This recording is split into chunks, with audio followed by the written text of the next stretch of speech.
Okay, we're going to make some homemade fudge. So obviously you'll need a saucepan, nice size saucepan. Make sure it's plenty big enough because as the fudge gets hot, it'll rise.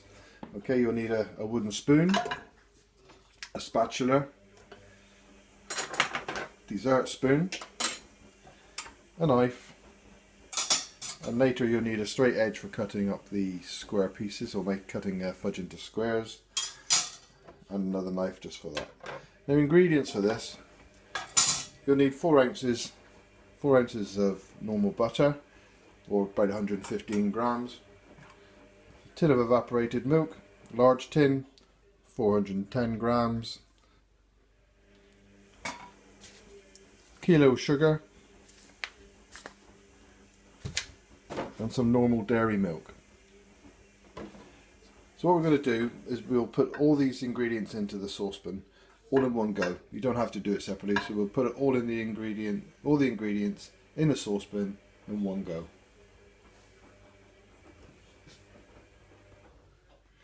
Okay, so we've put all the ingredients into the saucepan. And I'm going to add now just 4 dessert spoons full of dairy milk.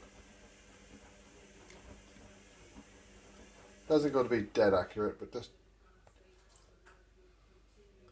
don't overdo it.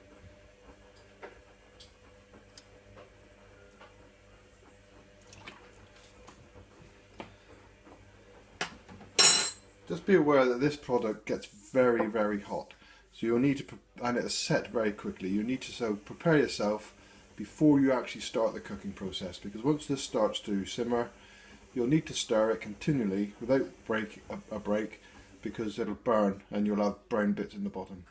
So it'll need to be stirred for probably around 3/4 of an hour on average before it's ready, and I'll show you that process. But what you do is you bring this to the boil. Once it's brought to the boil, take it down to a simmer and simmer for about 3/4 of an hour, by which time, which I'll show you, it will change colour and consistency. That's when you know it will be ready to pour. And let's talk about early preparation. Prepare yourself with a baking tray, all buttered and ready to pour the fudge out, because as I said, when it's ready it'll be hot, but it'll also set very quickly and you'll need to get it in this quick, so you don't want to be doing this last minute. This is just the early stages now, just bring it to the boil, melting the butter in, but just keep remembering to stir continually. The main thing is, as I explained earlier, if you stop stirring this product, although it's a long time stirring it, but if you stop stirring it, it will burn and you'll get brown flakes in your fudge, which won't taste very nice and they won't look very nice. As you can see now, this is just starting to come to the boil. This is all the ingredients, as I said, just starting to come to the boil now. When it starts to bubble in the centre, then I'll turn it down so it's just simmering off boil, and that's when you'll need to time it for about 3/4 of an hour. You don't want to take it off the heat before that 3/4 of an hour. If you do, it'll be sticky toffee and you've wasted an hour of your life. So now just turn it down to a light simmer, set the timer, 3/4 of an hour, and that is only a guide. It's not to say that's dead on 45 minutes, it is only a guide. This will change colour as time goes on, consistency, and you'll see that when I'll show you that as we progress. Okay, as you can see from this, it's changed colour, consistency is a bit thicker, and it's big bubbles, and this has been on for probably 30 minutes at the moment.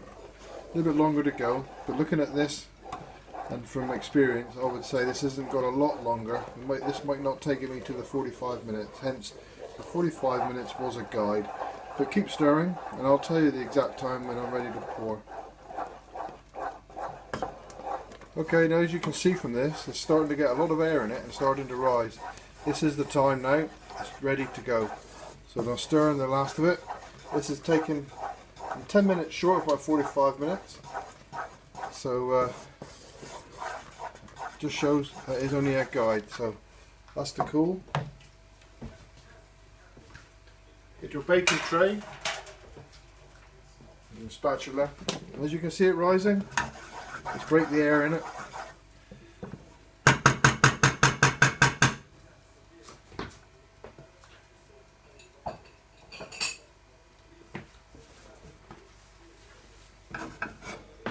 And pour.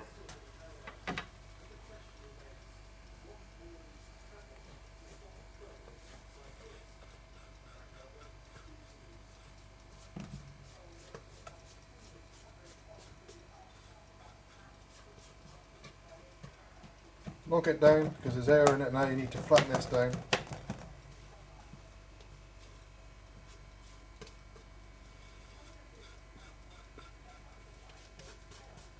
You need to be quick at this point because it soon starts to set. So get as much fudge out as you possibly can.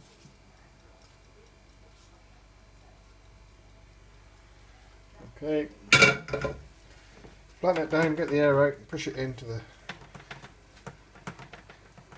so it's evenly around the tray.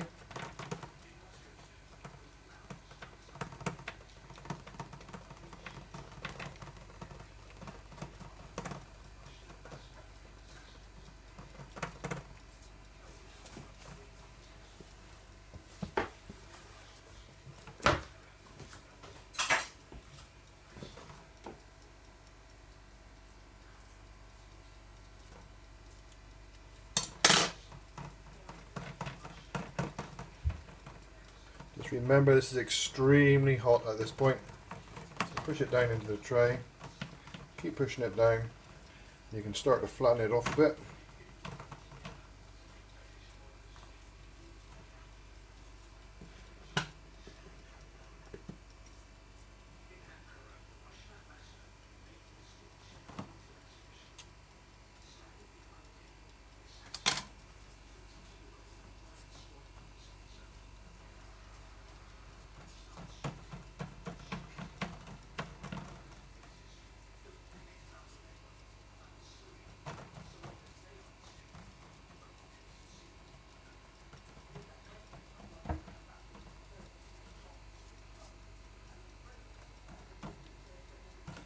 If it's a bit crumbly on the top, or it looks a bit crumbly and it's got air in it still, just push it down with the top of the back of your dessert spoon. Just push it down so it's got a flat, even surface on the top. That's all you need to do. Pat it rather than brush it because it drags those.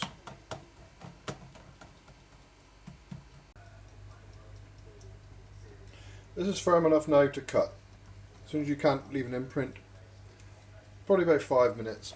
You don't want it too long because if you leave it too long it won't be so good. So you can use a straight edge like this.